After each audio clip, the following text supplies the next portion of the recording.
Hello everyone.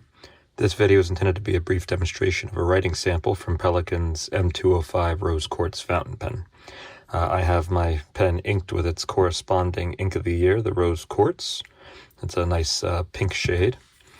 We've looked at the pen separately in another video. The nib is standard for any M205, which means it's an unplated stainless steel nib. These do not have any flex or real line variation to speak of. They do have a touch of spring and are very overall dependable.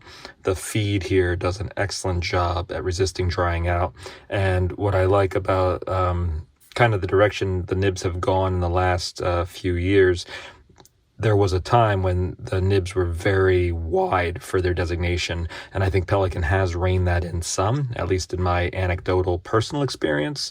And so what I've seen with this one and some other recent models is that this being a fine nib, the fine actually approximates what I envision a Western fine as being.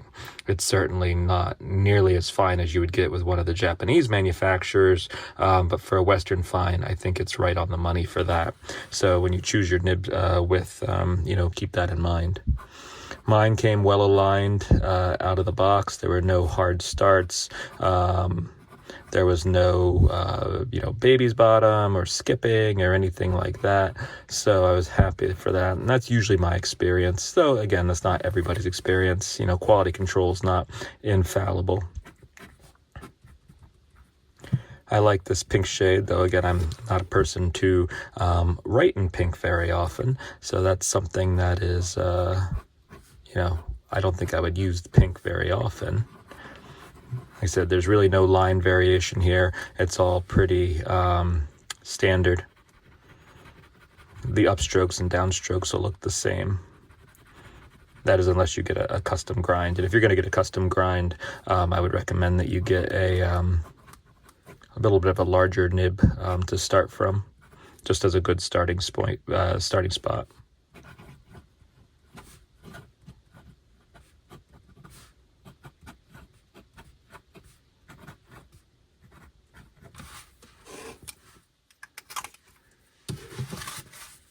So there you have it, a brief look at a writing sample from Pelikan's M205 Rose Quartz with a fine nib.